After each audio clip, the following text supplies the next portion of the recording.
سلام به شما. امروز به درخواستتون میخوایم یه نگاه دقیق‌تر بندازیم به منابعی که در مورد اون کتاب خیلی پرسر و صدا فرستادید، یعنی اثبات بهشت. سلام، بله، کتاب دکتر ایبن الکساندر، یه جراح مغز با تحصیلات هاروارد. دقیقاً.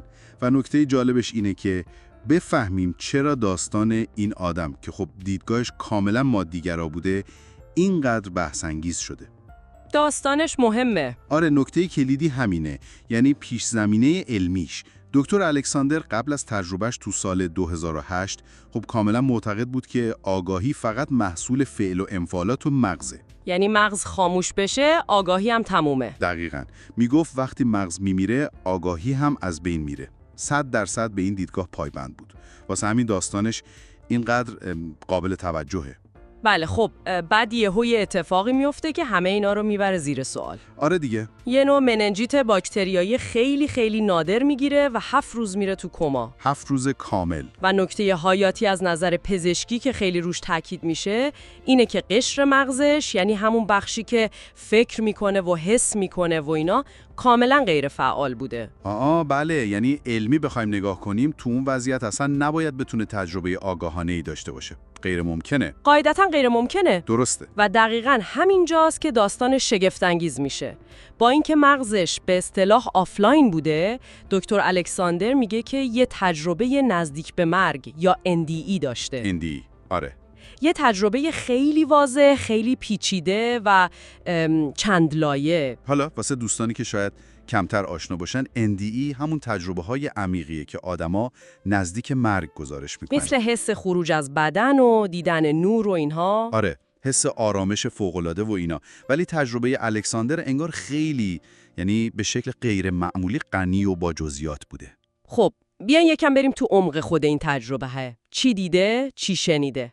یکی از شاید تکون دهنده ترین حرفاش اینه که میگه مغز آگاهی رو تولید نمیکنه. درسته. این شاید کلیدی ترین نکته کتابش باشه. میگه مغز بیشتر شبیه یه فیلتره، یه دریچه است که اون آگاهی خیلی بزرگتره کیهانی رو محدود میکنه تا ما بتونیم تو این دنیای فیزیکی کار کنیم. دقیقاً، یعنی این ایده که آگاهی اصلا مستقل از مغزه و بعد از مرگ هم ادامه داره، خب کل اون فهم مادی‌گرایانه ما رو زیر سوال میبره دیگه. کامل میبره زیر سوال. میشه اینجوری تصورش کرد، انگار آگاهی مثل یه ایستگاه رادیوییه که همیشه داره پخش میکنه. مغز ما مثل یه گیرنده است که فقط روی یه موج خاص تنظیم شده و فقط یه ذره از اون آهنگ اصلی رو میگیره. آره، یه بخش کوچیکشو. دکتر الکساندر معتقد تو کمای اون گیرنده خاموش بوده، ولی اون پخش اصلی، اون آگاهی، نه تنها ادامه داشته بلکه خیلی قوی‌تر و واضح‌تر هم بوده. یعنی میگه این زندگی روزمره ما یه نسخه رقیق شده از یه واقعیت خیلی بزرگتره. دقیقاً همین، نسخه رقیق شده. و میگه عنصر اصلی اون واقعیت بزرگتر عشقه. عشق؟ یعنی چجور عشقی؟ نه فقط اون احساسات انسانی که ما میشناسیم. میگه یه عشق بی قید و شرط که انگار تار و پود خود هستیه.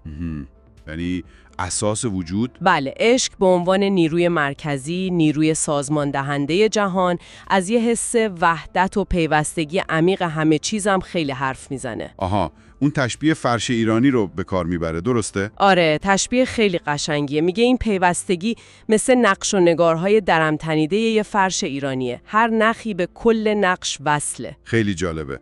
نکته دیگه‌ای که واقعا ذهن آدمو درگیر میکنه اصرارش روی واقعی بودن این تجربه. آره، اینم خیلی مهمه. نمیگه یه رویا بوده یا توهم، تأکید داره جهانی که دیده اونقدر واقعی بوده که این زندگی الان ما شبیه یه سایه است، یه خواب کمرنگ. حتی از کلمه فراواقعی یا هایپر ریال استفاده میکنه. فراواقعی. خب این حرف مخصوصا از زبون یه دانشمند خیلی آدمو به فکر میفروشه. و دقیقاً همین پیشینه علمیشه که باعث میشه هی تاکید کنه علم و معنویت نباید در تضاد باشن. یعنی مکمل همن. آره، میگه برای فهم کاملتر جهان باید آگاهی رو به عنوان یه عنصر بنیادی بپذیریم، نه فقط یه محصول جانبی مغز.